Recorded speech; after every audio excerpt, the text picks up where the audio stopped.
Endoscopist Factors that Influence Serrated Polyp Detection, a Multicenter Study. Introduction. Serrated polyps of the colorectum are responsible for up to 30% of sporadic cases of colorectal cancer. Among serrated polyps, sessile serrated polyps, SSPs, are of particular importance.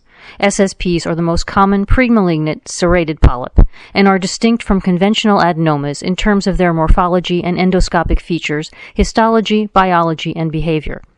SSPs are detected poorly by screening tests such as fecal immunochemical testing and computed tomography colonography, and colonoscopic detection is highly variable. SSPs are believed to be important drivers of interval colorectal cancers, supported by evidence that they share molecular features with these cancers and are predominantly located in the proximal colon, where interval cancers are more likely to occur. SSPs can be difficult to detect via colonoscopy because of their subtle endoscopic appearance and proximal location. Multiple studies have demonstrated wide variation in the detection of SSPs, both across endoscopists and centers, but the determinants of this variation are unclear. Whereas some studies have linked SSP or proximal serrated polyp detection to procedural factors, such as withdrawal time and bowel preparation, it is unclear to what extent physician factors, such as experience and procedure volume, may be responsible for differences in SSP detection. Better understanding of the drivers of poor SSP detection could help tailor colonoscopy quality improvement efforts.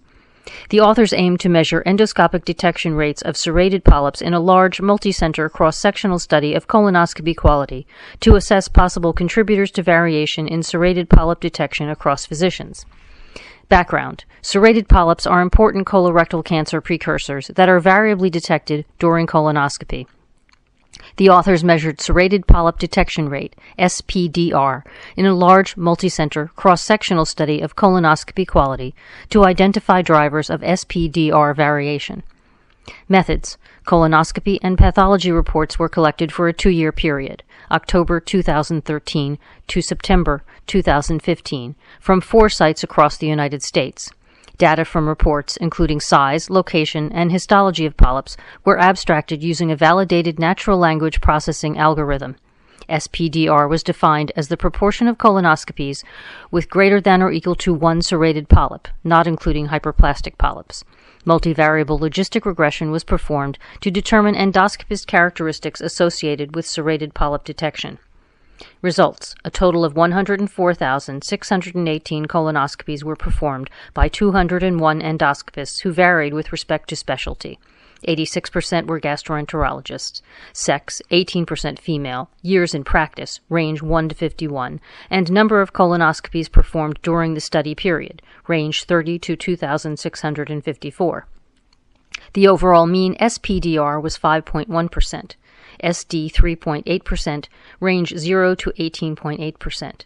In multivariable analysis, gastroenterology specialty training, odds ratio, OR 1.89, 95% confidence interval, CI 1.33 to 2.70, fewer years in practice, less than or equal to 9 years versus greater than or equal to 27 years, OR 1.52, 95% CI 1.14 to 2.04, and higher procedure volumes, highest versus lowest quartile, OR 1.77, 95% CI 1.27 to 2.46, were independently associated with serrated polyp detection. Conclusion. Gastroenterology specialization, more recent completion of training, and greater procedure volume are associated with serrated polyp detection. These findings imply that both repetition and training are likely to be important contributors to adequate detection of these important cancer precursors. Additional efforts to improve SPDR are needed.